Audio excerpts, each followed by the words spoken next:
So, hey everybody, and I'm really looking forward to today's podcast episode where I am talking to George Goldsmith-Cottrell. Hey George. Hello. George is a personal trainer, she's a fitness coach, and yeah, we're going to be talking today about her business. We're going to be talking about the people that she works with, how she helps them. I think we're also going to be touching on the mental health and mental well-being, the relationship with that in terms of physical well-being, particularly for the LGBTQ plus community, because it's a thing. We know that people in our community struggle more with their mental and emotional well-being, based on statistics and surveys that have been done, and I think really from my own personal experience as well. So we're going to probably touch on that too, I think, today. So George, I'm really excited to hear more from you, and we've kind of met for a coffee, didn't we, a couple of weeks ago, and had a chat about today and what we want to talk about. So yeah, I'm excited. Hello. Yeah. So usually, always, I start, whenever I have a guest on the podcast, I ask them how they identify and what pronouns they use. So if you want to start with that, that would be great. Yeah, I identify as female, as a gay woman. So my pronouns are she and her. That's what I use. But often people refer to me as they anyway. I guess that's what you do when you want to be wary of pronouns, so that does happen. But yeah, I do use she and her myself. Yeah. Okay, thank you. Yeah, I think you're right. That's a really good point, isn't it? It's kind of like having that awareness of not making assumptions. Yeah, I try to use they if I haven't met that person. Yeah, and not that's the game, isn't it? To not assume exactly how that person identifies because you don't know. So yeah, trying to use they in more instances so that I don't upset anyone or get it wrong. Yeah, and you work with quite a lot of LGBTQ plus people. Is that your kind of market, or how do you kind of who do you support? I do it's on my hoodie. So I do market myself as such, like an LGBTQ trainer, but more because I feel like I connect to those clients a bit more, like we all have a wider understanding of what each other has been through.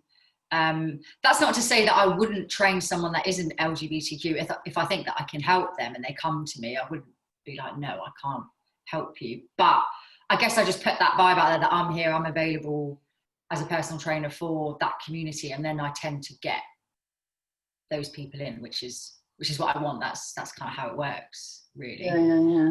Yeah, that's similar for me actually, in terms of the fact that I do specifically say that I'm a life and business coach for LGBTQ plus women.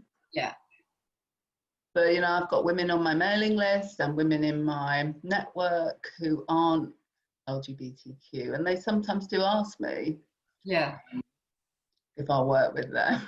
And of course I say, yeah, of course I'm going to work with you. I'm presuming that they're allies, Yeah, that's exactly it.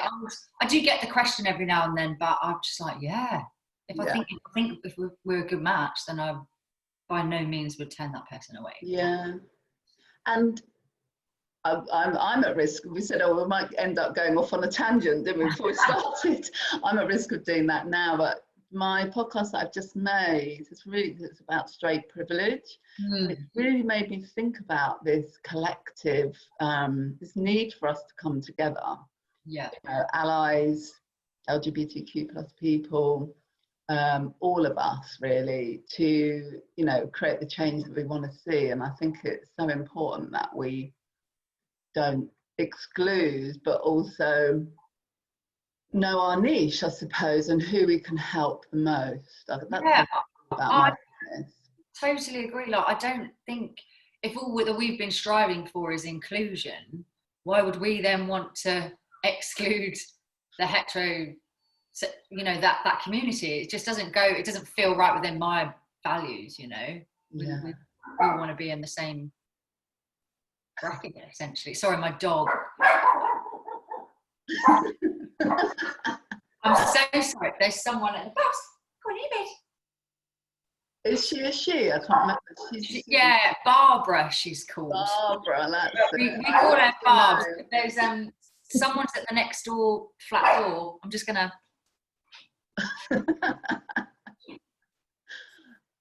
Oh, I don't know whether to leave this bit in or not. Hello. Oh, I just thought if I get her and put her on my lap, then she'll hopefully be a little bit. Oh, she's so cute.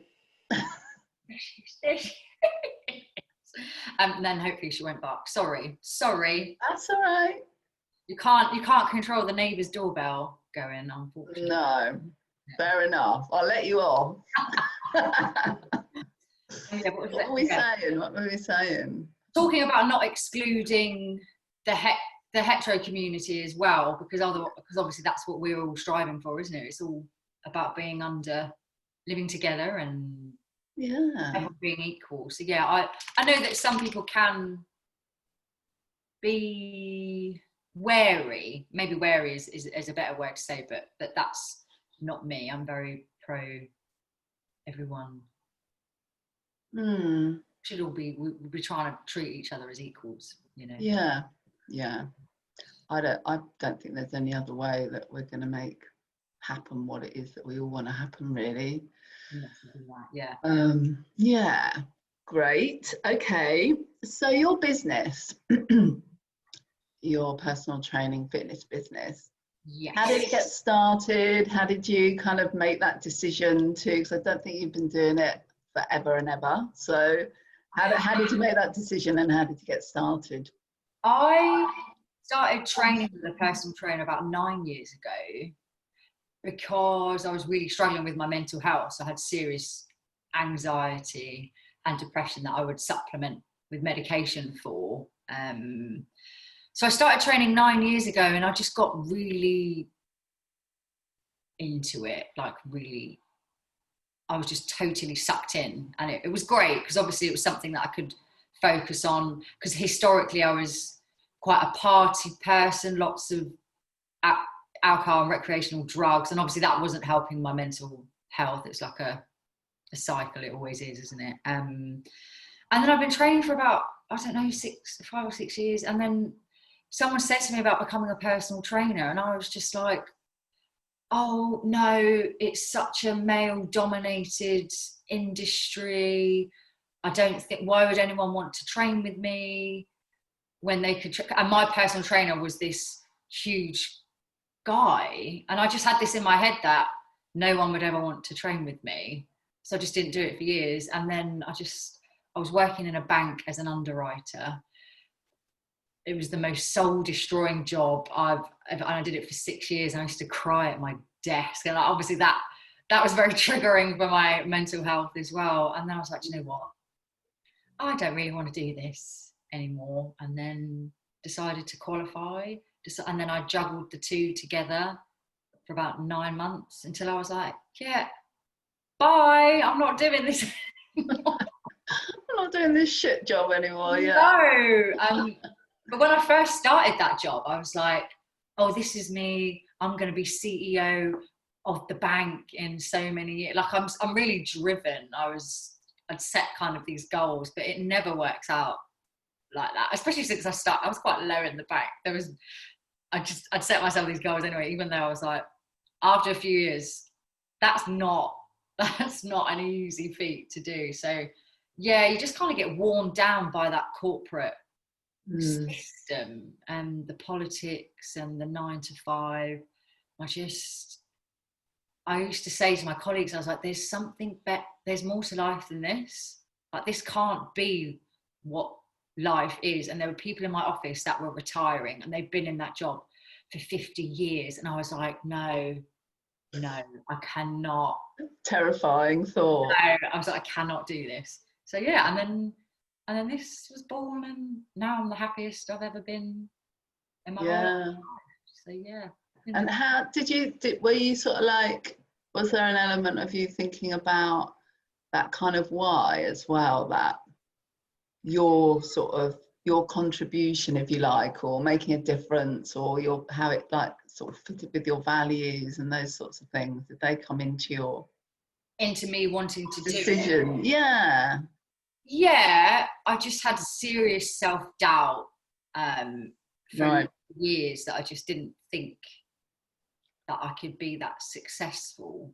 But I don't know, I think it was just, you know, when someone tells you one thing and you just get that stuck into your head and then you can't get rid of it. But as soon as I qualified and as soon as I was doing it, it didn't take long for me to realise that actually, yes, I can. yeah. And I am doing it. And I was heavily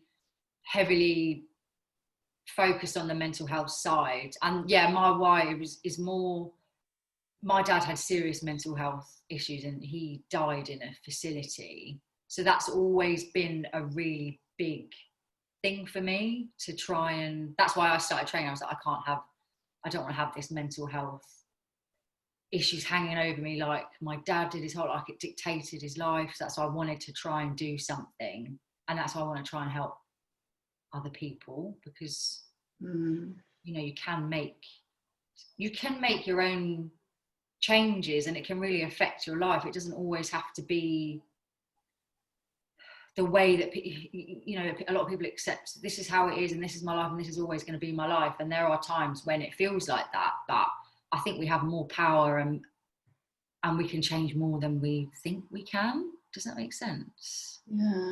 Yeah. It sounds like that there's a big part of your personal story, your personal journey, if you like, that comes into the way that you're looking at the work that you do now and the reason why you're doing it. It's almost like what you discovered yourself from going down getting a personal trainer, and then, you know, that sort of, did that kind of connect for you in terms of your desire to then work? Yeah, definitely. Like my mental health was so bad before I started training with my personal trainer. Depression and anxiety, obviously it's quite, they're high levels at the minute anyway, but like you say, in the LGBTQ community,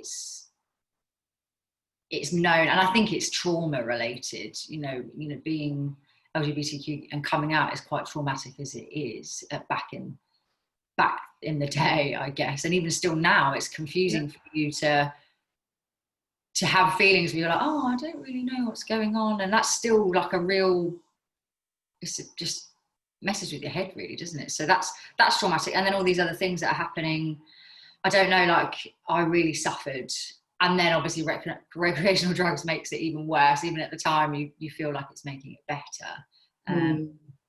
But yeah, it's had a massive impact on that and how I run my business. I don't think my business would be as successful if I wasn't so open about my own mental health and how I managed to transform it. Because touch wood, I haven't had to take any medications for years.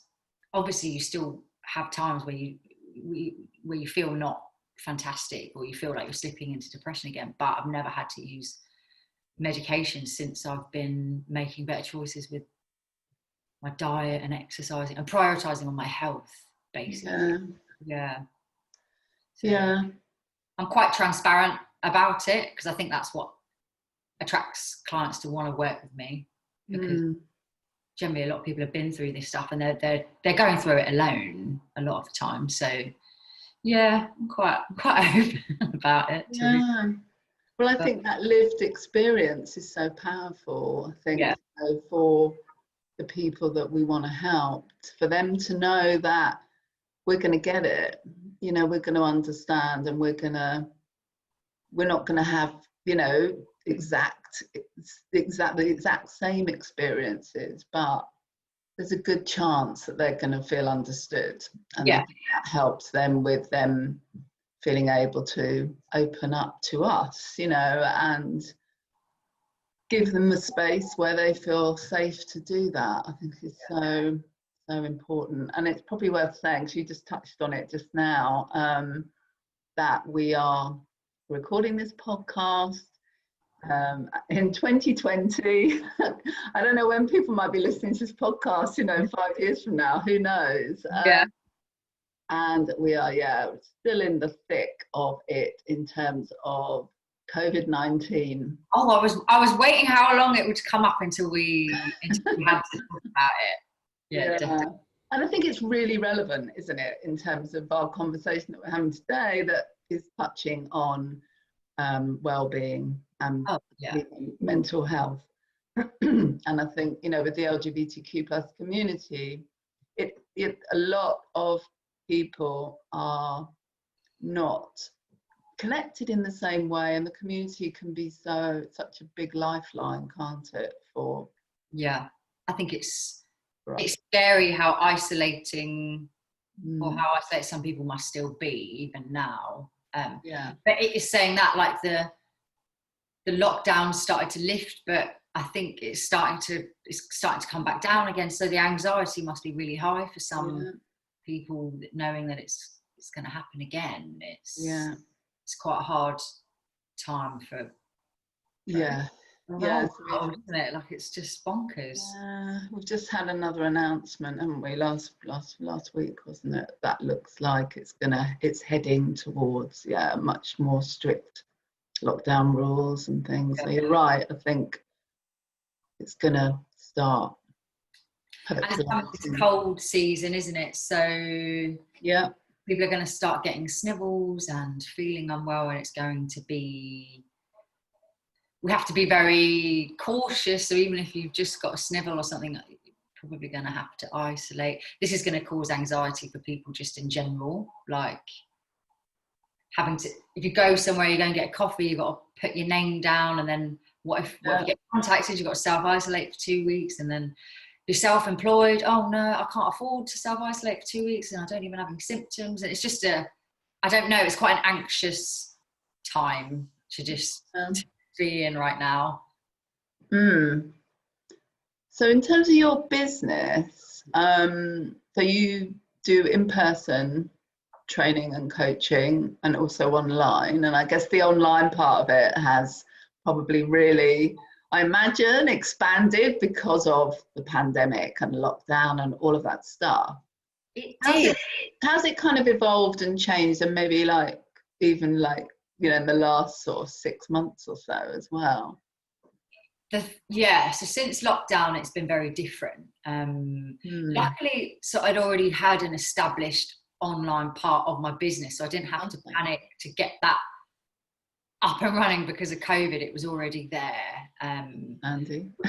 Which was great. So I still had some income coming in, even though it dramatically reduced when all the gyms were shut. I still had something, so it wasn't total panic stations. I had some friends that were literally like, oh no, I need to go. And so in that respect, it was quite chill.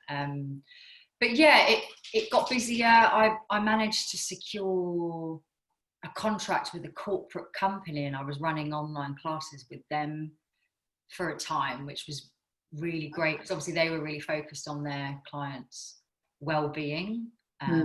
Especially with so many people, if they live alone and they're at home and they're expected to work 7 hours a day, so it was nice to see that the companies were kind of looking after their staff as well. But it wasn't that long for me until I was able to go train in the parks. So I think that started that was May time. So I think there was only about 2 months where I was really heavily focused online.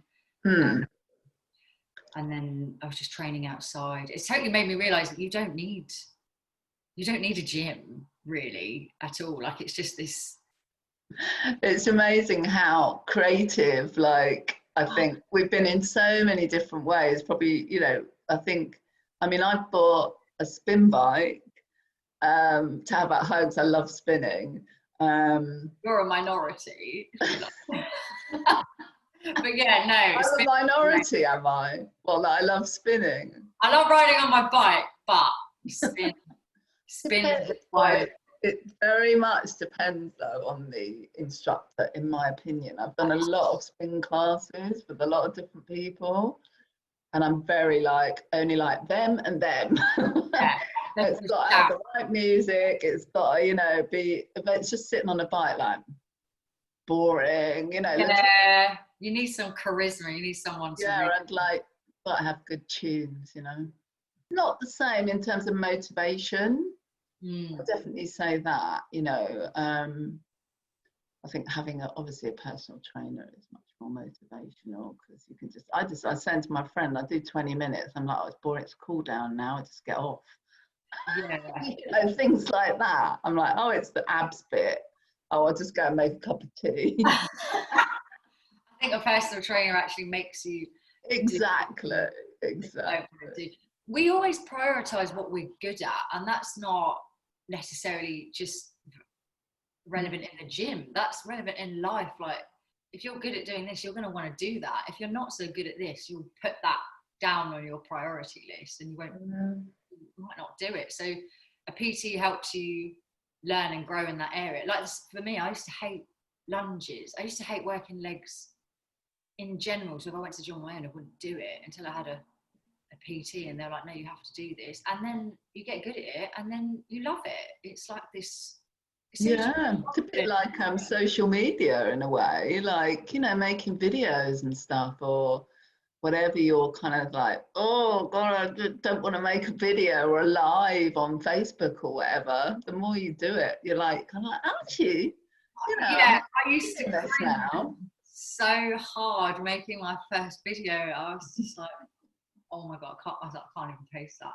But it just becomes normal, and the more you do it, the easier it gets. Yeah, it's totally the same in any aspect of life, really. It's just confidence in what you're doing, and you only get confident repeating it. That's it, really. Yes. Great. So your business. Yes. How long's it been going? And did you say like it's changed or grown or in your business since you started it? I qualified as a personal trainer in April 2017, so it wasn't that long ago at all. And then I did part-time hours at the bank and compressed them. So I was juggling for a while. So I used to get up and have clients at 6 a.m. and 7 a.m, then go home, shower, go to the bank, finish at 4, get to the gym for 5, and then so my days were really long. And I understood that was what I had to do at that point. Like, I couldn't quit the bank. I needed that security, and I needed to build up clients. But I only did that until, so it's April to January, and I quit January 2018. Obviously January is a busy time for PT. That's when everyone good time to do it. Really focus. So, and December, I remember I was just there, and I was just like, it was almost like a light switch or something happened. I knew that inevitably I was going to leave the bank, but there was an incident. There was an incident at the bank. An incident. I won't go into it, but there was a lot of there was an incident. There was a manager, and I was just like, I think after that, I literally typed up my resignation letter at my desk and printed it off and put it in an envelope. And so did you a favour? Did you a favour, the incident? Actually, I should thank her for that, because she changed my life. Yeah. I like the way of looking at it like that. So actually, I mean, it was going to happen anyway, but she made it happen quicker. So positive incident. But yeah, January 2018, since I've been totally full-time. So really, it's only been just over 2.5 years. But in that time, it's just gone, like, I started to get confidence in what I was doing. I started realizing that actually I'm really good at this, because I just feel like if you're passionate about what you're doing, then it kind of just spills out. And I started training clients, and the very first client I had, I remember thinking, oh, I would do this for free, and then they gave me money at the end, and I was like, oh my God, this is the best thing ever. So being self-employed and having that is just, it's so totally different, working in something that you love and that you would do for free. I think that's where you want to be, isn't it? Rather than working for somebody else and then getting all the money for it. But I understand that unfortunately we have to go through that sometimes. But yeah, so since then, and then I've done, so it just started off as face-to-face PT, and then I did an online coaching qualification. So I qualified on that, so I could do online coaching. I started a podcast. Unfortunately with COVID, we stopped, but this is a great setup. So maybe I'll put this in, but yeah, so started a podcast, and then I've done health and wellbeing talks this was obviously pre-COVID as well, at the bank. Went back to the bank and some other corporate networking meetings and stuff. So talking I really enjoy, like to just share that kind of, these people don't have to be my clients for me to go and share a little bit of knowledge or this kind of wisdom or whatever. So it's made me realize once you do one thing, actually it just grows and grows, and actually there's so much that you can do for your own business. There's no caps, there's no limits to it. So it's grown way more than I thought it was. And now I'm creating an online course, which has taken me a little while, but this is my new project. So creating a course, because obviously fitness can be overwhelming. There's so much information. So like, what do I eat? How do I work out? How do I track my progress? How do I stretch? So I'm kind of just putting everything into a box so that one person can find all that information in one place. Because otherwise you're just like, I can squat, do this, but I don't know what I'm supposed to be eating. And so that's my new. Oh, that sounds exciting. Yeah, I'm excited about it. Yeah. When are you thinking that might be ready? What's your sort of plan for it? I've just had a photo shoot, so I've done all the pictures for the exercises. So there's like a shot of each part of the exercise, if that makes sense. Okay. So everyone can see exactly what they're doing. So now this next few weeks I'm focusing on the recipes and the food side of it. Then I just need to make the videos, so a couple of talking videos. There's still a fair bit of putting together that needs to work, that needs to fit, but hopefully within the next few months I think it will be ready. I wish I could. So you've got the exercises, you've got nutrition. How's it kind of like, what are the main parts of it, or modules or whatever you might be calling them? There's mindset modules, so that I've got mindsets and more about learning how it's almost like positive self-talk. Obviously we've been brought up in a world where females particularly have to always look nice, and if they don't look a certain way then they start talking negative. We're supposed to look a certain way, aren't we, which I think is unfortunately caused a lot of dysmorphia in a lot of people. But so there's mindset techniques, so there's kind of a habit section, a mindset section, a workout section, and a diet section, and then each week the modules will be released. So this week, this is your workouts, these are some extra recipes to add, this is your mindset focus for this week. So that might be like positive self-talk and when to do it and things to say. So I'm very big on positive self-talk. Like, it took me a long time to learn to love myself, but now I have a habit where I say positive things to myself every day, so that even in the beginning, if you don't believe what you're saying, if you say it over and over again, you start to believe it, whether it's positive or negative. So I just changed the negative self-talk. Positive. And it's just it's like when you clean your teeth, that's like 2 minutes if you've got a electric toothbrush.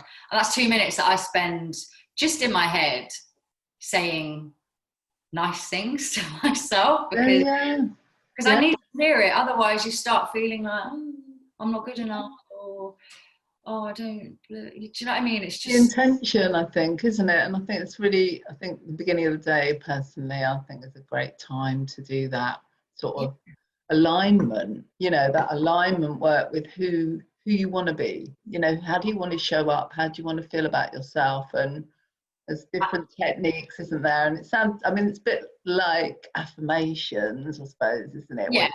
About no one's never been, if somebody's never been told to do it, they're never even going to try. So it's such a basic thing that I would tell my clients, look, when you clean your teeth in the morning and the evening, you don't have to do it for the whole 2 minutes, but just say a few nice things to yourself in your head.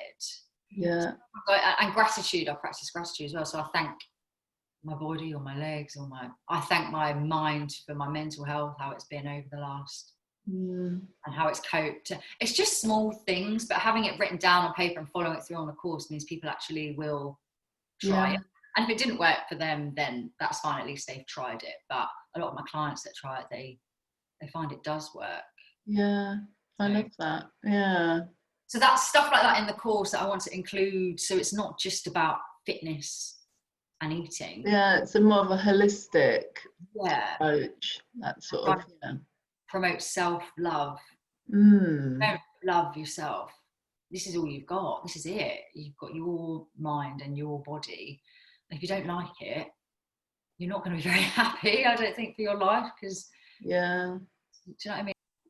Yeah, I mean, I've been on that journey myself, and I think it is personal, but we are, at the end of the day, we're all human beings dealing with the same human emotions and feelings and patterns of similar thought, I experience. So yeah, that sounds really powerful. Yeah, it's repetitive behavior is powerful. So if you repetitively say these things to yourself, you start to, just the same as if you repetitively say negative things, or if you continue to eat bad things, or you drink. Your habits are everything, aren't they? So and it's so relatable, I would imagine, with the workout stuff as well, because it's like that. I mean, I think I told you years, like too long ago to even like put it on this podcast how long ago it was, but I did my weights and circuit training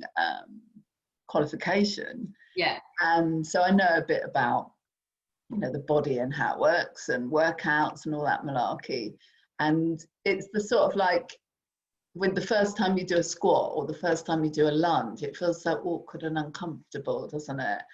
And then the repetition and the technique gets better and all of that. And I think that's why visualizations are so powerful. Visualizing yourself as showing up in the way you want to show up, as being confident, as being proud of who you are, as being your most incredible, your powerful self.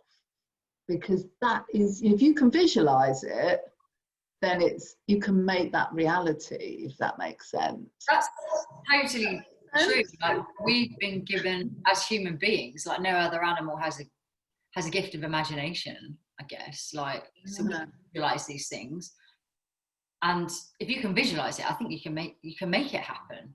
So even in the beginning, you don't really feel that it's aligning with yourself at that point, and if after repeating it, then I'm visualizing it, then it manifests itself. So I love stuff like that. It's very me too. And I think it's that energy alignment, aligning yourself with that. Then once you're able to visualize that self that you desire, that future self, that future vision, then everything you do, I mean, it sounds so simple, and it isn't simple. It's bloody hard. And this is when all the blocks and the limiting beliefs and all of that starts to come in. But if we allow ourselves and enable ourselves to align with that vision, then how can it not become a reality? Exactly. Just align yourself with it, and everything will work out. And it's like place. So what would you say have been your sort of biggest challenges, professionally, personally? As professionally, in the beginning, there was a lot, you compare yourself a lot, I think. So I was comparing myself to a lot of other PTs in the gym, which actually is never a good, I've learned now that comparing yourself is not ever a good thing to do in any situation whatsoever. But if I learned anything from it, it helped me I got a business coach, because I wasn't really sure on marketing or how to market myself. I remember thinking, I could pay for another course in fitness to learn something else, but someone said to me, if you pay £5,000 to do that course in specialised whatever you choose, if no one knows about it, you've paid for that course and no one still knows about what you're doing. So I invested time and money into a business coach, and I'm still basically this course. It's like a business coaching school, and I used to go to seminars. So it was like 2 seminars a year, and I get a monthly coaching call and a Facebook group, so I could just ask lots of questions, and it really helped me understand exactly where I needed to be in terms of marketing, because before that I was just literally like, I have no idea. My social media, I just post something, be like, I don't know, not even relevant to anything that I was trying to promote, or made me understand my vision and my goals and where I wanted to be. So that was it was a challenge for me initially, because I can see, and I know a lot of people in the fitness industry and the health and wellbeing industry that just kind of give up and fizzle out and stop trying because I think, oh, this isn't going to work for me. But I just don't think they give enough time into investing into that part of it, because actually marketing is huge. If you're self-employed, it's something that you need to be really on top of, because if you're not going to get any business. Yeah. So what came up for me when you started talking about this was that thing whereby, if you're, some of the women I work with are kind of at that point in their business where they've got a website, they've got a social media account set up for their business, and they're kind of stuck in this place where they haven't told anybody about their website. They haven't kind of even kind of like published it, and they haven't actually started posting, in their business accounts on Instagram or Facebook or LinkedIn, wherever they are, because they're at that point where they're like just stuck in terms of putting themselves out there and going, I'm here, and I'm, this is what I do, these are the people I serve, and this is how I can help you if you're looking for somebody, a coach, personal trainer, whatever it might be. Yeah.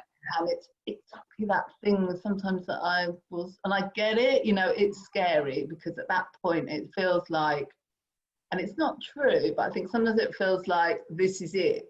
If I stuff this up now, then it's kind of like, I've got to get it perfect, I've got to get it right, I've got to look amazing, I've got to have all of my everything, I've got to be amazing, I've got to have everything. And what is so heartbreaking in a way about that is that all the people that they can help now don't even know they're there, which is kind of what you're saying. It's like, so I always ask them to think about the people that they can help that are just waiting for them, maybe, to say, I'm here, I can help you, and you'll evolve, you'll grow, you'll develop your skills, you'll develop your business more and more and more. But it's that kind of like that first step out there and going, hi. It's scary, isn't it? Yeah, but that was something that I really took from the coaching that I got, was 7 out of 10. That's all they say. It's like, it only needs to be 7 out of 10, because if you try and make it 10 out of 10, you'll never post anything, because it will never be good enough. True, yeah. And I really took that on. I was like, well, I made a video, it's not great, but it's a good 7 out of 10. So just post it, just put it up, because your values and beliefs will align with somebody. Yeah. It's only one person, that client get you however much money a month, and it's totally worth doing. I find it's sad when someone is too scared to go for it. I understand it, but they just need, once you've done it that once, that's it. It just becomes so much easier to just push through and keep doing it. And it's that one, if one person reads your post and is motivated to go for a walk in the countryside, or, go back and find their weights that are just chucked under the sofa or wherever they put them, or think about, contacting a personal trainer or whatever it might be, then that posts, that's gold, isn't it? It is. And even I always know it's not based on likes, I don't think, because I went to a family do like a couple of months ago, and someone in the family, I say it was a do, I went around and had tea and cake in a garden, and one of my partner's second cousins came over and said, oh, I saw that post that you posted a couple of months ago. I think it was like a transformation post, and I was quite transparent about my mental health, and he was like, I really engaged with that post, but he didn't like it, or he didn't comment on it. Yeah, sure. So I was like, there are so many people that actually, they're elusive on social media. The lurkers. The lurkers. My partner's a lurker. I mean, she's scrolling through. I'm like, if you like that, you need I'm a lurker. Yeah. But he was like, that touched me, and it inspired me to do this. And I was like, and then it made me realize, I was like, you don't always need 10,000 or 10, even 100, even 10 likes, because the algorithm is so horrendous now. But people are still reading it, and people are still aligning with it. And then you never know, 6 months down, that person will then contact you and want to buy your services. So absolutely, I think there's a lot of pressure on actual likes and shares and comments, but there's, like I say, there's lurkers everywhere, but those lurkers might be your clients. Absolutely. Yeah. So that was sort of like, the challenges around it, and you've like obviously got onto this business course, and it sounds like that's really helped with the marketing stuff. And because I don't know about you, but I mean, I was in corporate for 30 years and just leaving that and starting my own business, I just had no idea. I would say I really had I thought I did. I thought I had an idea.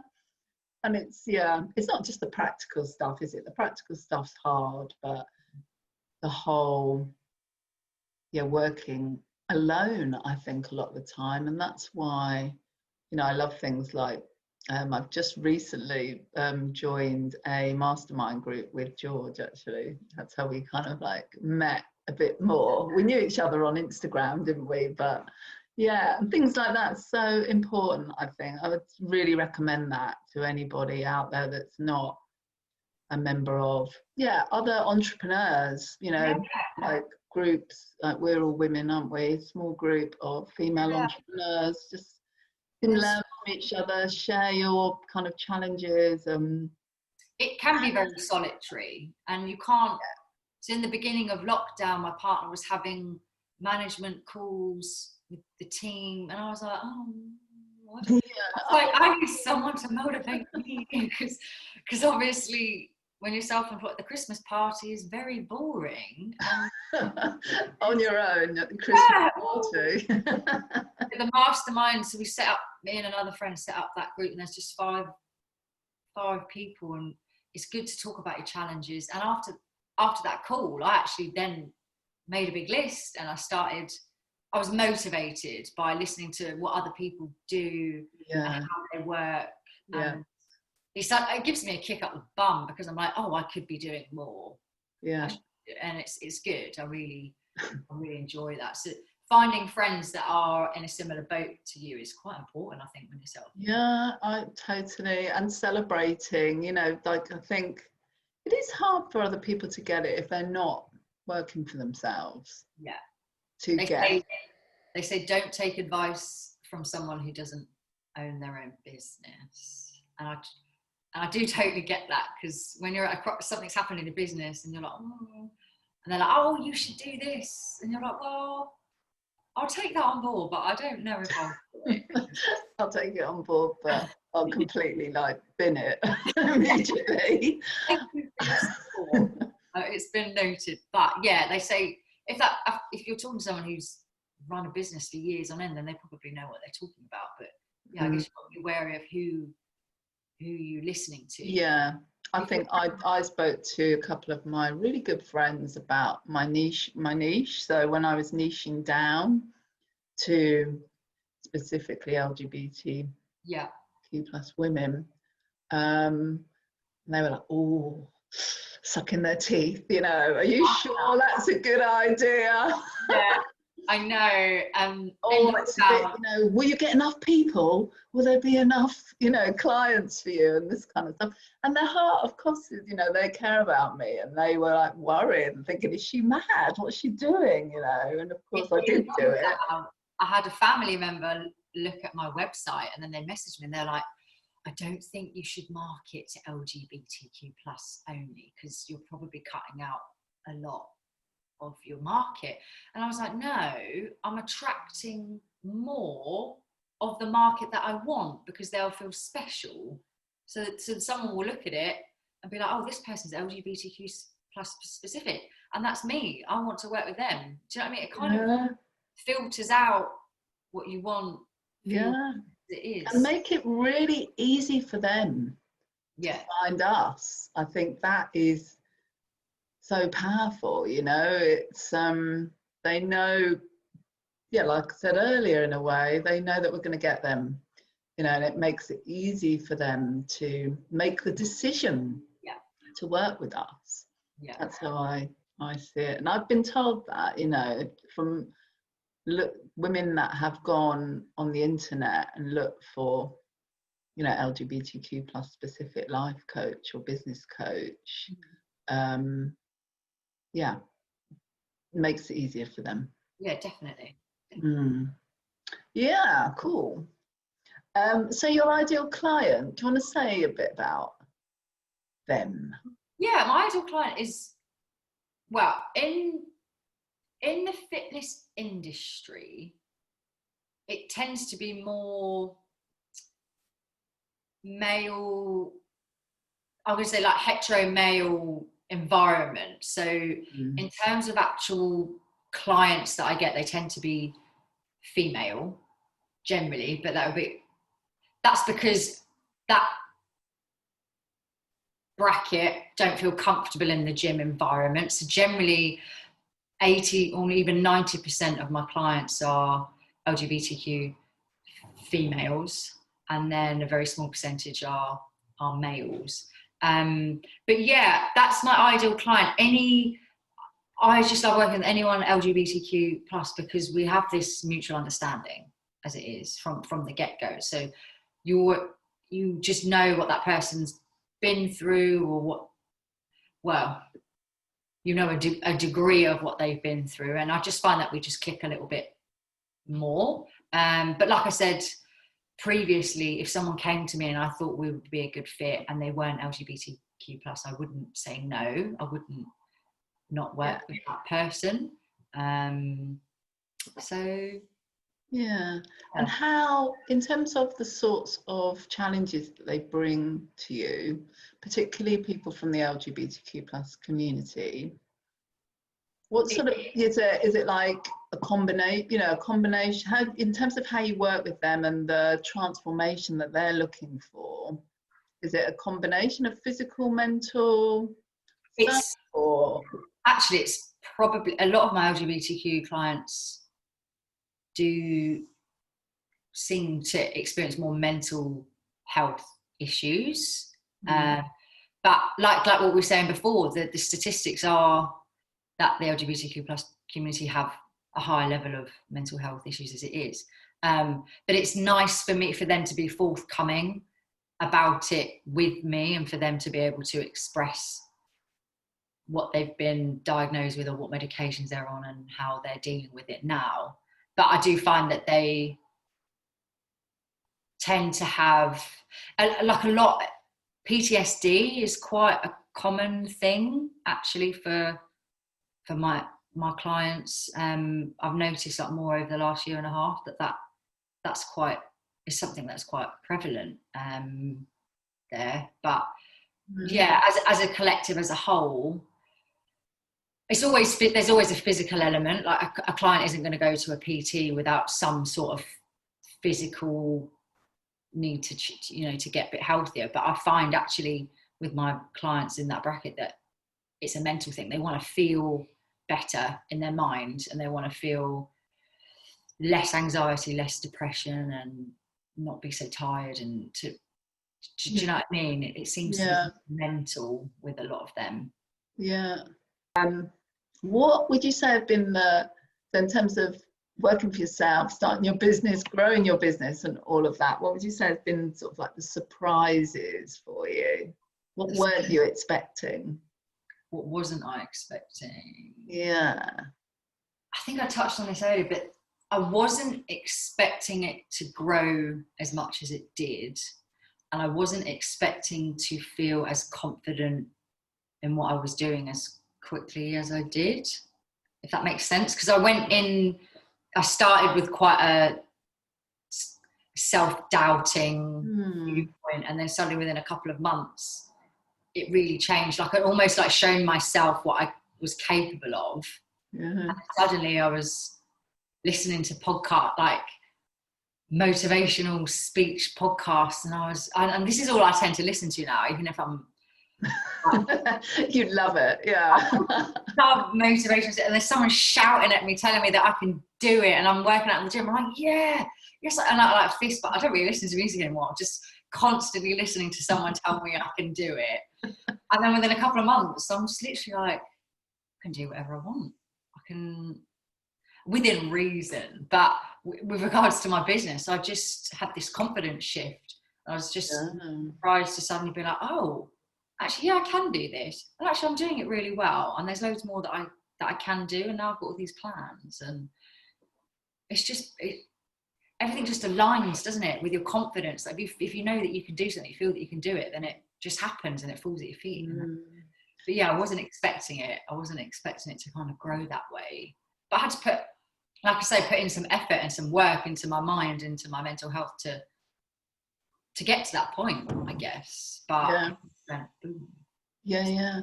And that's something that you can support your clients with, isn't it? That you so much, if you've not been on that transformation yourself almost, I think it's, how would you do it? You do it from a textbook, I guess. Yeah. But the fact that you've experienced it, I've experienced a transformation in a different way, you know, around my sexuality and feeling proud to be a lesbian and all of that stuff.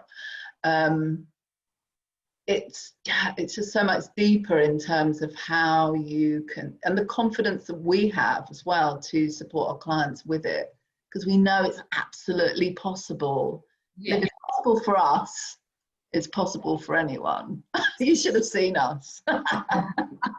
Yeah, no, exactly. It's that kind of thing, isn't it? It's like, wow, yeah, this is bloody amazing what we can do. Yeah. Totally. And you want to share that with other amazing, incredible people. That's all it is, isn't it? Like, you've been through something, and now I want to show you, or I've been through something, and now I want to show you that you can do it. Yeah. That's all it is, isn't it, really? If you're in the service industry, you're just, well, 9 times out of 10, you're just showing someone what you've been through and how you've done it, and that they can give them the confidence to know that they can do it as well. Yeah.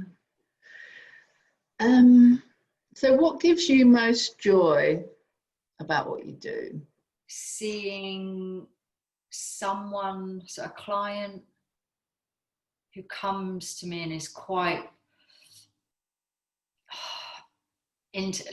depressed and into themselves, like doesn't hold themselves very high, or clearly has confidence issues, to then start to open up and to walk with a little bit more confidence and to feel a bit stronger, and it just, to see them transition in body and mind gives me the most joy in my job. Like that's what it's all about. And you can physically see it. If you see someone every week, you can see how they're changing, and it makes me feel really proud of what I do, because it's quite a small thing. Like, well, I say being a personal trainer it's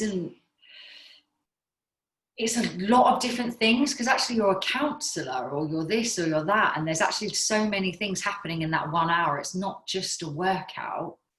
You're giving that person hope and paving them a way of vision, being able to envision what they can be and who they can be, and it can be quite a bit more in depth than just saying, oh, they're my personal trainer.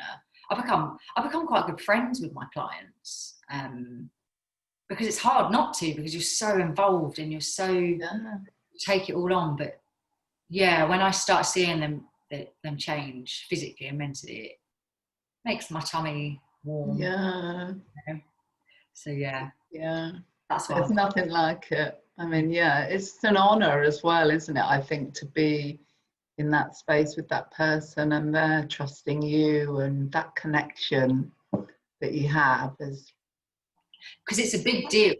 Like, someone may be thinking about getting a PT or a coach for months, or if not years, and browsing and being really scared to do it. So when someone finally reaches out and sends an email, you don't know, that email could have been waiting to be sent for months and months, and then they've finally done it, and it's a big step for them, so they can be quite nervous. But yeah, it is an honor. If someone chooses me to be their PT,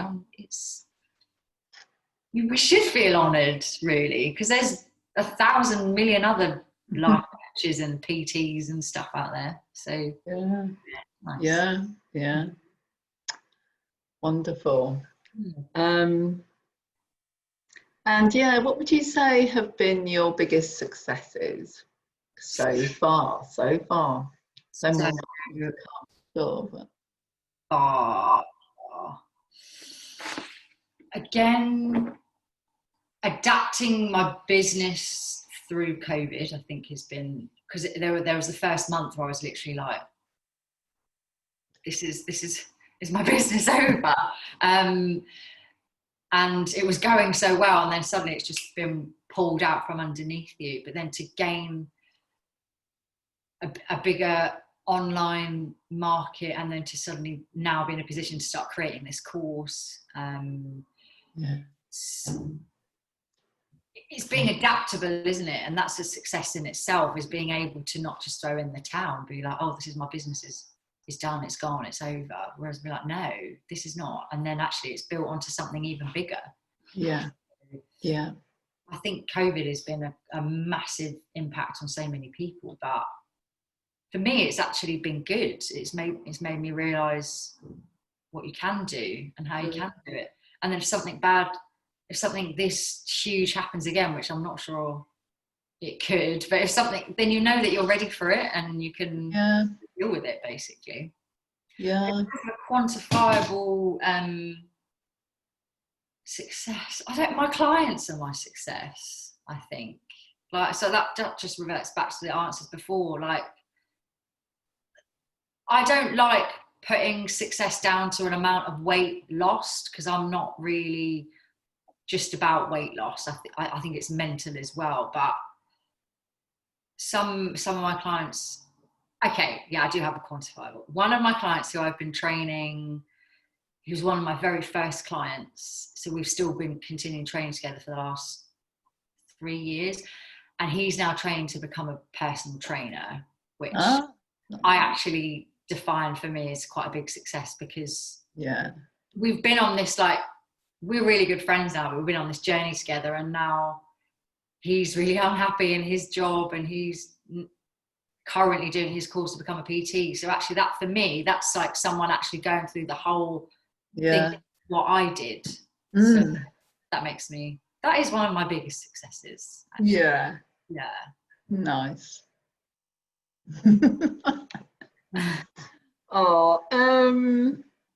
So who inspires you?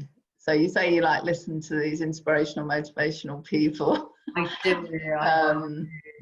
What type of people, podcasts, what sort of resources do you listen to, and read, etc.? I'm a really big fan of Mel Robbins. Do you know Mel Robbins? I do. I just love her. She's been through, we probably have a connection because she talks about her mental health quite transparently. So I find it really inspiring for someone who's also been through a lot. I know that she was on antidepressants and anti-anxiety medication for quite some time. I also find her really inspiring because she's a businesswoman and an entrepreneur, and she talks about how she's done motivational speech gigs and how she was paid less than all the men that were speaking there, but the organisers used to come up to her afterwards and be like, you're charging the least amount of money, yet you're the best speaker at this event. And I don't know, all this other business stuff as well that I really just connect with her on. So not just the mental health, the business element of it. And yeah, I just do you listen, well, did you, because she's the 5-second rule, isn't she? That's her kind of big, kind of like when she exploded. Yeah, yeah, that's a great book as well. If you haven't read it, I listened to it on an audio book and it's great. So her 5-second rule is, when you don't want to do something, don't give your brain an opportunity to start arguing with itself. So like, say you're sitting on the couch, you're like, oh, I should go to the gym. You basically say, I should go to the gym, and then you count 5, 4, 3, 2, 1, and you get off the couch and you go. Whereas if you wait longer than 5 seconds, you'll be like, oh, but I'll go tomorrow. I'll go tomorrow. I do. I'll have a cup of tea first, and then maybe I'll go to the gym, blah, blah, blah, blah, blah. Yeah. So it just is about habit creation. And so I read that book, and I now get up. I actually got up at 5:30, but I get up every morning at 6 a.m. regardless of whether I have. So my first appointment today was with you at 10, but I get up at 6 because I want to read every morning for like half an hour, an hour. And if I don't do that, I don't have time. So if I've got to go to the gym or whatever. So I do that 5-second rule to get out of bed in the morning. And that was how she created it, because she couldn't get out of bed. And there's just so many different areas of business and or personal way.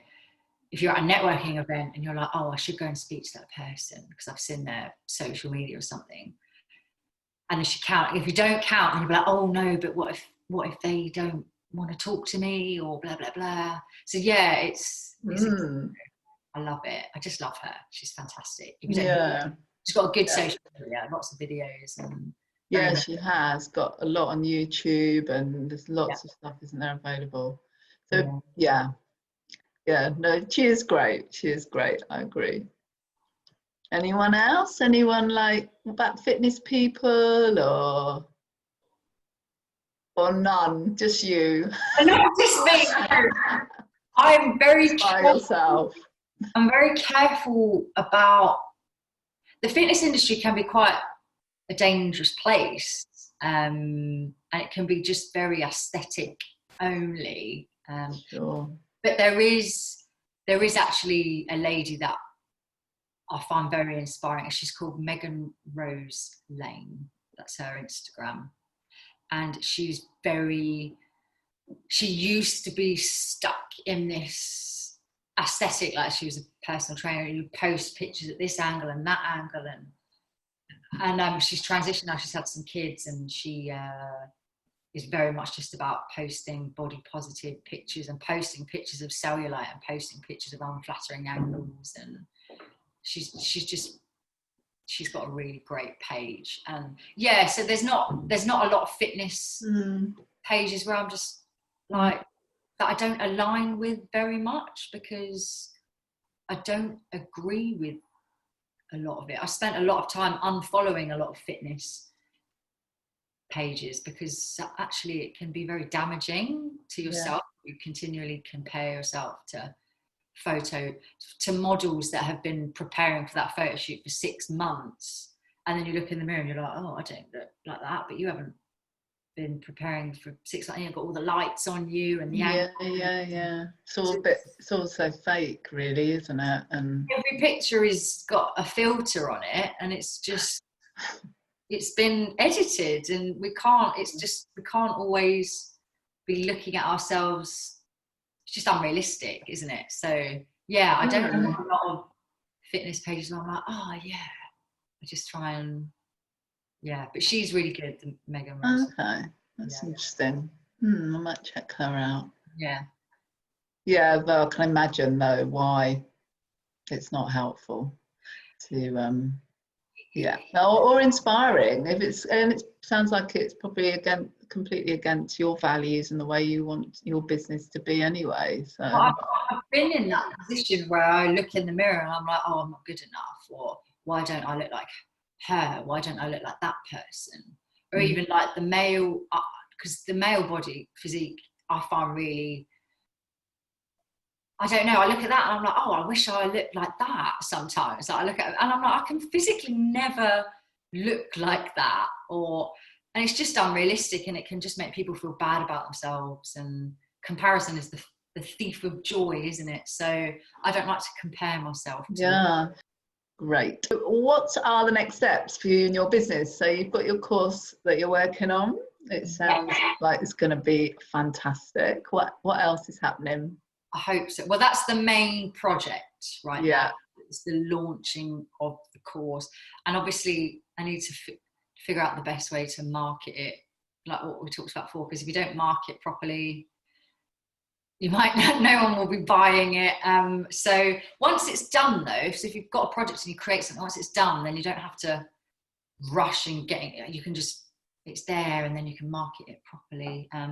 Thereafter, well, I wanted to look into doing more speaking events about health and well-being and self-love, but COVID is kind of ruining those plans thus far. I like the idea of, I want to run some sort of well-being event. I have lots of different, I've talked about this with another friend, I think you've had the same idea as well. I was just thinking, lots of, like an LGBTQ wellbeing event would be fantastic. Personal trainer, life coach, massage therapist, bit of yoga, I don't know, something like that, and then some speaking. And we're on the same page with that one. Well, I mean, as soon as this is all over, then that is on the agenda for me. I think you can get through to people by talking live. So I want to do more of that. I want to kind of connect with a wider audience through events. Just until this is keeping us down. Maybe next summer. Next summer. I'm really hopeful for that we'll be able to do in person again by then. I mean, on a larger scale. It seems really far away though. I mean, now that lockdown is becoming a bit more strict again today, but hopefully after Christmas, hopefully winter. It's when we can feel confident, I think, to book venues and start thinking about all of that stuff, isn't it? And I think, I don't know what you think about this, but in terms of maybe doing a larger scale wellbeing event for the LGBTQ plus community, there's that added benefit of bringing together people in the LGBTQ plus world, if you like. Meeting people that are like you, making friends, and who maybe don't have a lot of friends who are LGBTQ plus. Maybe are a bit isolated or alone, or gives them another space to go that will feel safe. A safe space as well. Wonderful. Right, well, thank you so much. It's been so good talking to you, and thank you so much for being here. How do people get in touch with you if they want to contact you, follow you, find out more about what you do? My Instagram is ggc.pt3, and then I've got a website which is www.ggc-pt.com. Facebook is the same. And my email address, george@ggc-pt.com. I'm very open, like messages. People tend to contact me most on social media or Facebook, but email is there and my website is there. Although that does need a little bit of updating post-COVID, but I will be. That's on my to-do list now that you've. Brilliant. Okay. Well, all of those links will be in the show notes that go with the podcast, so people will be able to get a hold of you, follow you, watch your. I love your exercise workout videos that you do. If it just inspires someone a little bit to move, then that's the main thing, isn't it? Yeah. Good. And yeah, it gets, you know, seeing, I think as well, it's like seeing people in action. You know, video is so powerful for that, isn't it? Yeah. Oh yeah. Thank you so much. Thank you. Bye for now.